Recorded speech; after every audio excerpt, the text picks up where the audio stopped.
Hi everyone, it's great to be part of the World Conference for Gifted and Talented Children and sharing our on-demand session with you all the way from Australia. My name is Dr. Michelle Ronksley-Pavia and my colleague that undertook this research with me is Dr. Michelle Newman. So our presentation is going to cover our project, Online Learning Practices for Re-engaging Gifted Students. So just an overview of our session. We're going to outline our project, just a brief discussion about how COVID's impacted on our data collection. So we're hoping at this point in time, we would have a lot more of our findings to share with you. But like most places around the world, if not everywhere, research has been severely impacted by COVID, just like many other areas of our lives. Brief literature review and look at the 4 engagement dimensions, a bit about our project, methodology, research questions, and an update on our work in progress as we're undertaking the study. So an overview of the project, we're actually wanting to look at types of pedagogical practices that use online learning for engaging or re-engaging underachieving or potentially underachieving or potentially disengaged students, so gifted students. And we know that these students exist in all areas of the world, and it's really important that we find solutions to the disengagement of our gifted students to address that loss of potential to the students themselves and the broader society. So our project is a qualitative case study project looking at those pedagogical approaches, the online practices that were being used. And this was actually a pre-COVID conceptualized project. Little did we know the impact that COVID would have on online learning and the shift by necessity, I guess, of lockdowns into learning from home for gifted students and all other students around the world. And we wanted to conceptualize our project around 4 engagement dimensions that I'll talk about briefly in a moment. And we're hoping that the findings from the study, when we do get to actually finish it, will strengthen opportunities to engage gifted and talented students at school and in terms of differentiated practice and pedagogical approaches. So a bit of background about conceptualizations of giftedness in Australia. So like the rest of the world, there hasn't been a lot of consensus around what giftedness is in Australia. We had a couple of Senate inquiries looking into the education of gifted and talented students, one in 1988, another one in 2001. Lots of recommendations about the need for supporting the special education needs of gifted and talented students and how important it was to do that in Australia. But still no education mandates across the country from the federal government to direct the states and territories about what they must do to support gifted and talented students and their educational needs. So probably in the last 10 years, there's been a substantial shift, maybe a little bit longer than 10 years, around conceptualizing giftedness and what giftedness means in the form of the adoption pretty much across all the states and territories in Australia of Gagne's differentiating model of giftedness and talent. And for those of you not familiar with Gagne's model, he talks about giftedness being the top 10% of age peers going through a developmental process, and then the other side of the model actualizing that talent in the top 10% of a field of human endeavour. So Australia really took on board this model. I think educators in particular really liked the buy-in between the development of giftedness as potential and then the actualization through the development process, those catalysts that Gagne talks about that act on giftedness being actualized in terms of talent was really encouraging and engaging for teachers.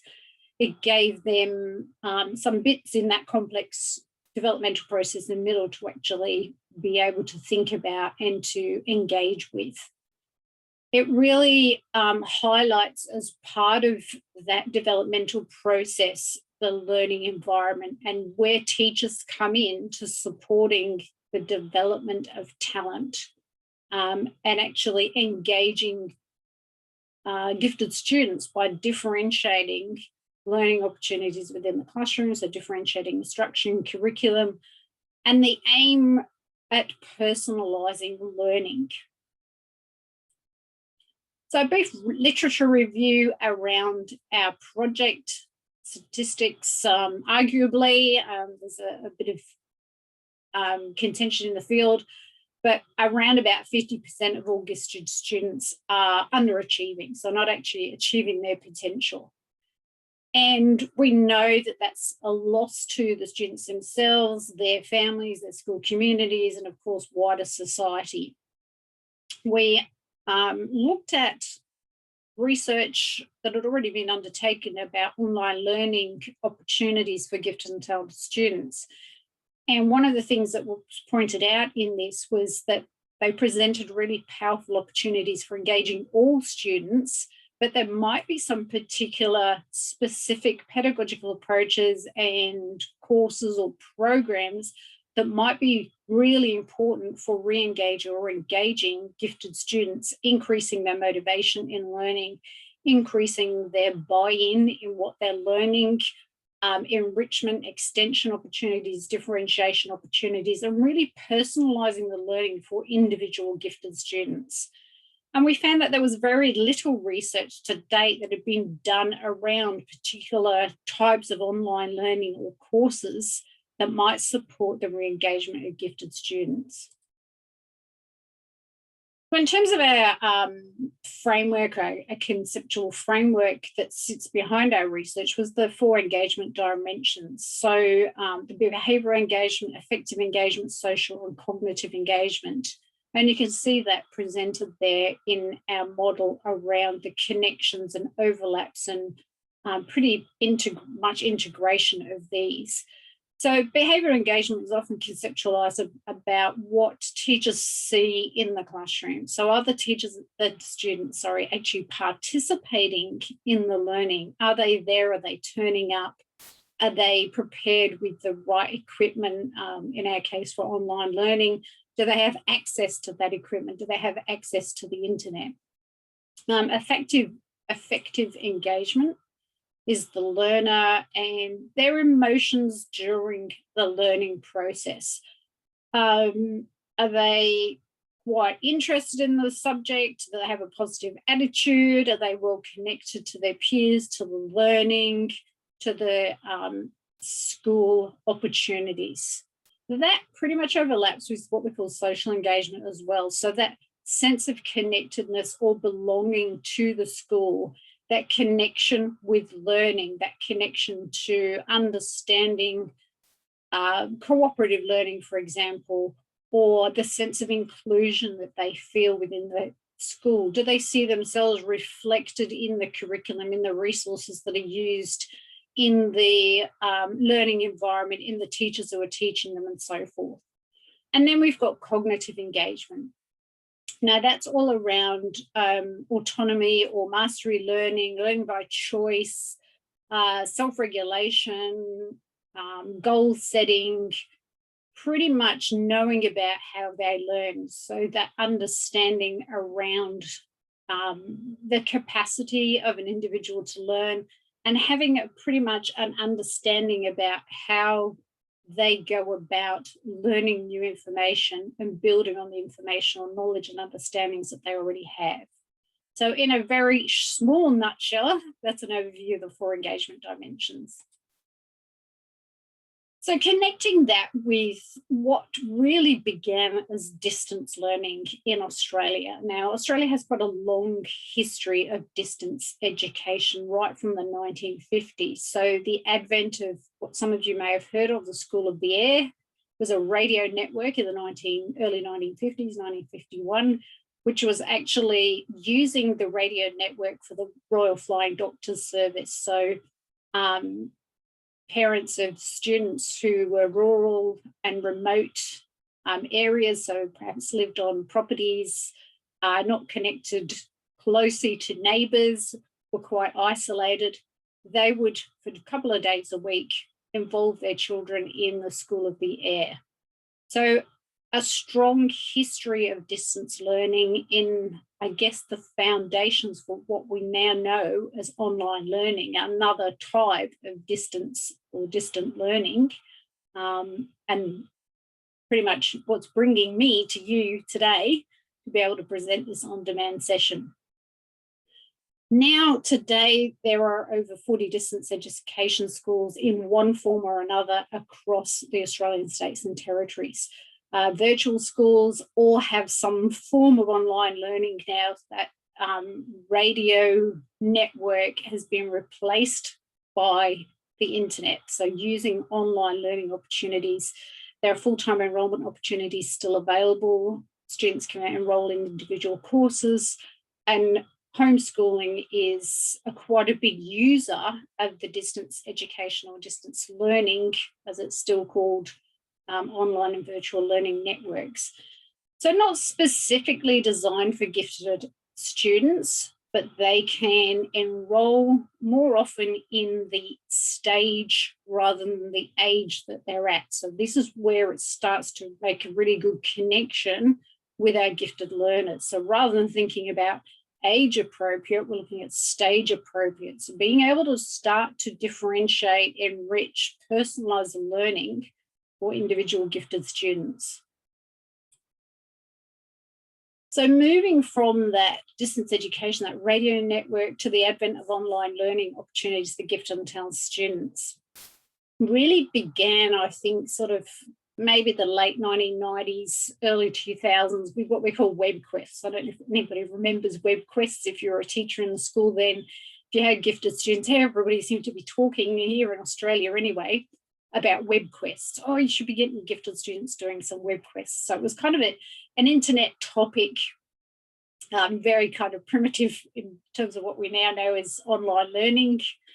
And it was often done by somebody who was an expert in that particular area or had a particular interest in that area. It could have been a teacher or it could have been somebody external to the school.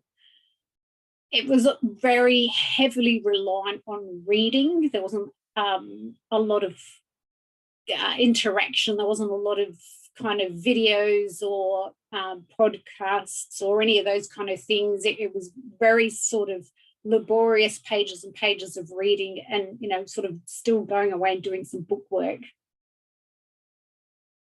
That then kind of led to the development of other options. So a bit more immersive in terms of learning management systems around virtual and online learning opportunities. Still being used in schools through things like pull-out programs for gifted students. So if they didn't have a particular teacher at a school who could teach or had the knowledge and skills to teach gifted students, there might be a few students pulled out from the classroom and they would do some distance education online through specific class or subject enrolment, or if a particular subject wasn't offered at a school, a gifted student or any student could be enrolled at the same time as the school and also in a distance education online subject or class. Specific subject areas. And then some states began to roll out and offer sort of in an ad hoc way specific online learning classes for gifted students. Again, it was still that single course enrolment, that homeschooling, in-class enrichment kind of opportunities.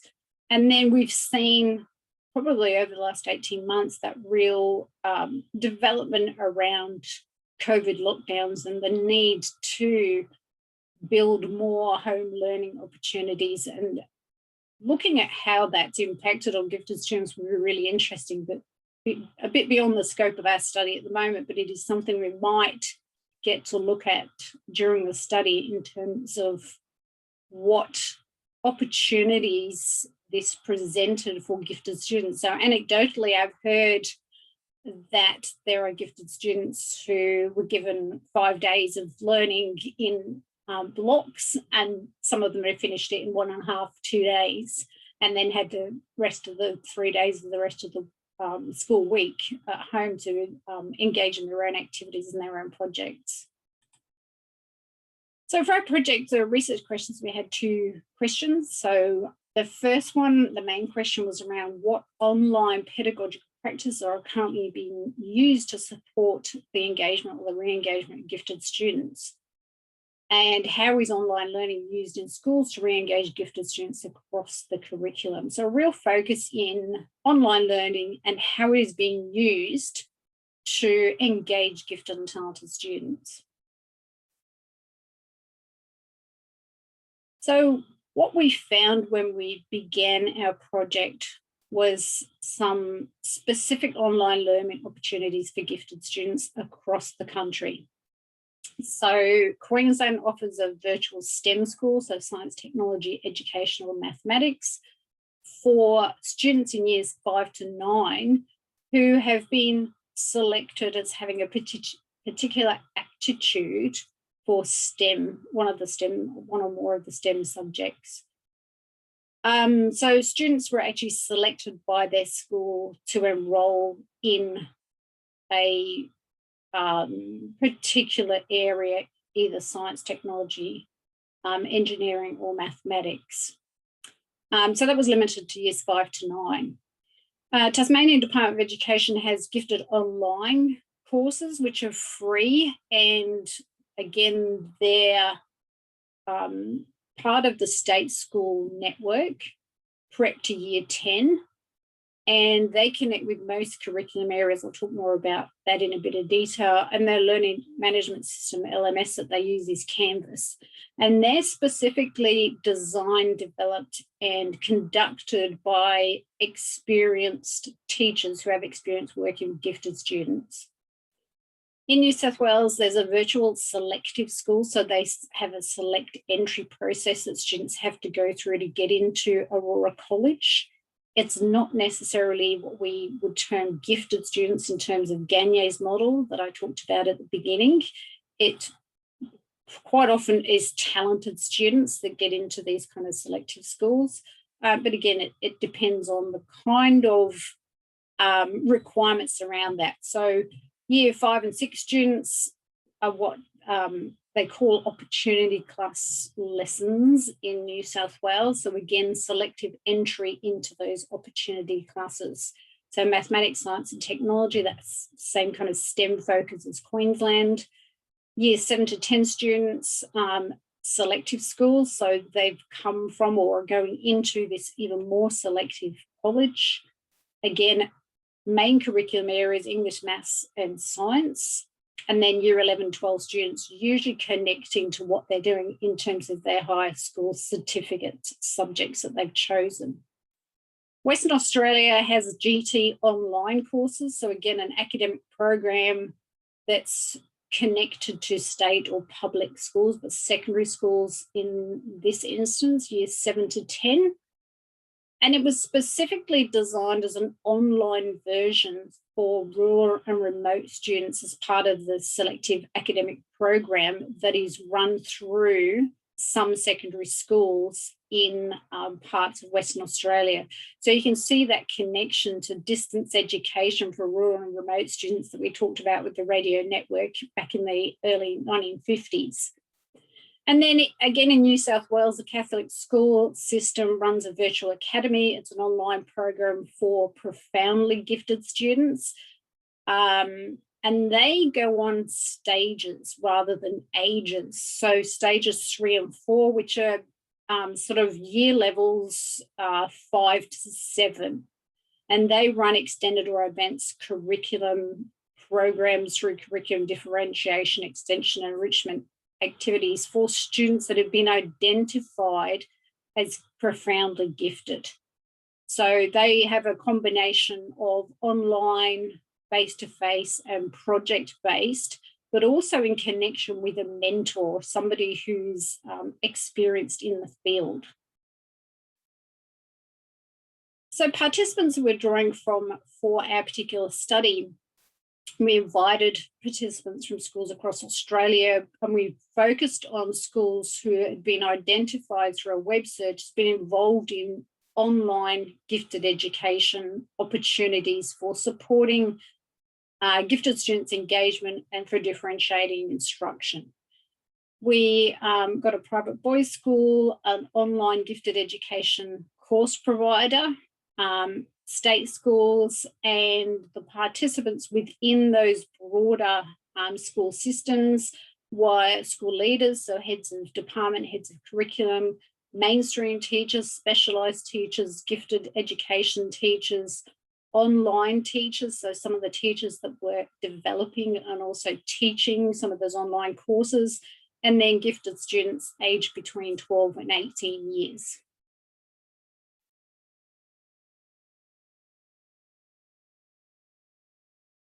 So our methodology is around conducting qualitative, semi-structured focus group interviews with key stakeholders. So that's the stage that we're at the moment. We were hoping by the time we got to do this conference presentation that we would have been further along in this and we'd have more findings to share with you, but the impact of COVID, as I said at the beginning, has meant that hasn't happened, but it's great to be able to share where we're up to with our project with you all. So then we're going to look at the key themes and the broader narratives that sit within those focus group interviews. And then we're going to ask people to self-nominate to continue to look more individually in terms of conducting some semi-structured individual interviews. Then we're going to be constructing the case studies across the school sites, within the school sites, to get some really key case studies of what is happening in terms of online learning for supporting the engagement or re-engagement of gifted students in these particular settings. So across the data collection and interview and analysis phases, there's a bit of both going on there at the same time. Phase one is the focus group interview. So as I said, that's the phase that we're at the moment. The aims around this phase are to get participants to actually talk about what they're doing for the teachers and the course developers in terms of developing engaging online courses and programs, and to talk with the students themselves about what they're actually finding is engaging for them from those programs and from those courses.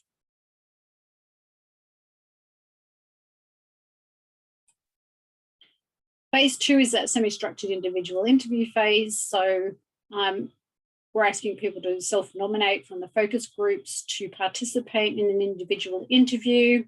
One teacher from each school, one gifted student from each school will be participating in that part, and that's to drill down to some of those key themes that have come out from the focus group interviews. So we're using that initial analysis of the phase one data to inform our phase two questions. And then the phase three is all about developing from phase one and phase two the actual case studies for each of these particular areas, and then looking across those case studies for things that supported and perhaps didn't support the engagement or re-engagement of the gifted students across their online learning, the courses and the programs that they engage with. We also want to use the findings to inform a larger study. So we'd like to look at more sites across Australia, so more virtual schools, more virtual courses, more online learning opportunities, and see if what we find from this study actually bears out, or if there are any differences or anything can impact and inform us further in the field. So what we've initially found is that there are three types of online learning resources or courses or opportunities. We're still toying with the wording around that, used for gifted students. So the first one is quite general, and I've got a list there for you in that table on the right-hand side. We're calling those type 1 digital online resources used in the general classroom. So not specifically for gifted students, although some teachers were using some of these to support or further support their differentiation and enrichment for gifted students. So a mixture of asynchronous and synchronous, as well as self-directed opportunities, collaborative kind of sites, anything that kind of added a sense of engagement or potential engagement through some kind of technological resource which was found to be useful for supporting students and gifted students by these teachers. Tended to be years prep or kindergarten to year 12, but most schools were using it up to year 10, and then year 11 and 12 were more concentrating on those final 2 years of schooling and meeting the requirements for whatever the high school certificate might have been for the particular state or territory. And then students were working quite often independently with these, so connecting to the engagement dimensions around cognitive engagement and that sense of autonomy. The second type was this in-school online learning experiences and opportunities for selected gifted students. So looking further at specific ways of extending and enriching the learning for gifted students. They're often teacher-led, teacher-selected, and teacher-facilitated. So you can see their examples: virtual field trips, virtual academic talent development, pull-out sessions, opportunities to collaborate with like-minded peers on topics of interest, and so forth. They range from things like playing games and competitive participation, so things like the Formula One STEM program, the Tournament of Minds, the Ethics Olympiad, those kind of things, to more specific extension in areas of interest for the gifted students, or areas that the teacher had identified that they might need to develop further or might be interested in.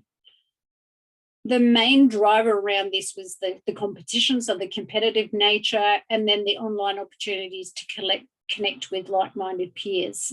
And this tended to run from years 7 to 12, but mostly years 7 to 10. Again, those years 11 and 12 were more around preparing them for that final school certificate. So there were opportunities for the students to work collaboratively in groups or in pairs, but also to work individually on some of these. And then the third type was purpose-built courses that were specifically developed for gifted students. So online virtual courses, programs, classes. Most of these were synchronous, with the odd sort of asynchronous ones in there as well. Often accessed by state schools. So teachers were the ones who enrolled the gifted students in these classes. And it was a bit ad hoc about how the students were identified as gifted to enroll in this program. And we're still sort of sifting through the data around that, but it was very much teacher driven. And we know from previous research that teachers are not necessarily very good at identifying gifted students. So maybe a little bit of a problem around that area. So curriculum areas, again, really clearly linking to those, specifically Australian curriculum. So the main curriculum areas, key learning areas: English, mathematics, science, and the odd areas of interest, sort of business studies, tourism, coding, problem solving, philosophy, robotics in there as well. So extension to the areas of the curriculum, but also being able to challenge their thinking, develop their skills and their interests. So that enrichment, again, was really at the fore here. The year levels varied quite considerably. So they were talking about addressing P to 12, or kindergarten to year 12, years 5 and 7, so the middle years of schooling, with a shift to 5 and 9. And then 5 to 12s. Year 11 and 12, again, were generally supported through courses that help them to develop the key knowledge, skills and understandings to do their final preparations for that high school certificate, whatever form that took in the particular educational jurisdictions. So very specifically aimed at gifted students, but still sitting within the rigidity in some respects, of the school curriculum. So preliminary, we're starting to ask questions of the data about how this informs potential solutions for engaging or re-engaging gifted students. So we can see from those three types that we just looked at that Australian teachers are using a range of different approaches to potentially re-engage gifted students. And the access to those three types is going to inform our findings in terms of what comes out once we've completed the analysis. So we can see that there's some attempts to personalise the learning of individual gifted students, but it's still very much on the level of courses or particular instructional methods or domains, as in the competitive kind of area in type 1. What we are noticing is that teachers are reaching out to these online learning programs and courses and opportunities because they don't yet have the skills, or they don't feel confident in the skills that they may have to be able to adequately support the learning needs of gifted students in Australian schools. So we're really seeing a clear gap or a need for professional development, professional learning in the area of supporting gifted and talented students in Australia. And we know that not many Australian universities provide opportunities or courses or programs for pre-service teachers to undertake in their initial teacher education degrees that they're doing. So we're seeing that gap from initial teacher education actually be recognised quite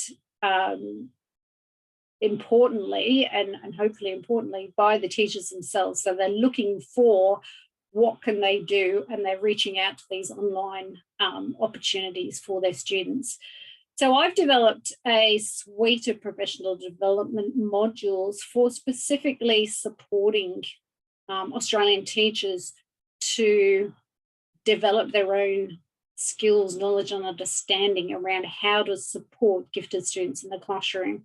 And hopefully they will start to inform teachers, so teachers can not only use these courses and online opportunities with their students like they already are doing, but can extend that and connect that with the in-class learning in terms of what they're doing in the classroom. So it's not kind of a separate learning opportunity that we're seeing at the moment. So where to next? It'd be really interesting, and I'm not sure that we'll get time during this study, to actually review the impact that COVID's had on this whole area of online learning, but specifically for gifted students. So I talked about that little sort of anecdote before around the gifted students who are getting, a week's worth of work from their teachers, or were engaging in online learning with their teachers, but were completing it in, a quarter of the time. And that has some real implications, I think, for what we're doing in the classroom on a daily basis. Are we doing a lot of time filling? And it gives the gifted students a lot more autonomy around their learning. So sort of an interesting side note that we may or may not get to. We've got to complete the interview analyses, develop case studies, come up with some recommendations that hopefully will inform the field and our larger Australia-wide project that we'd like to be working on as well. So thank you very much for listening to our on-demand session. We hope that you've enjoyed an overview of our research project, where we've been, where we're going, and where we're up to. So thank you so much. I'll leave you with the final slide with some references. Please feel free to drop me an email if you'd like some further information, or if you just want to get in touch and have a chat or some feedback about our presentation, that would be great. Thanks, everybody. Bye for now.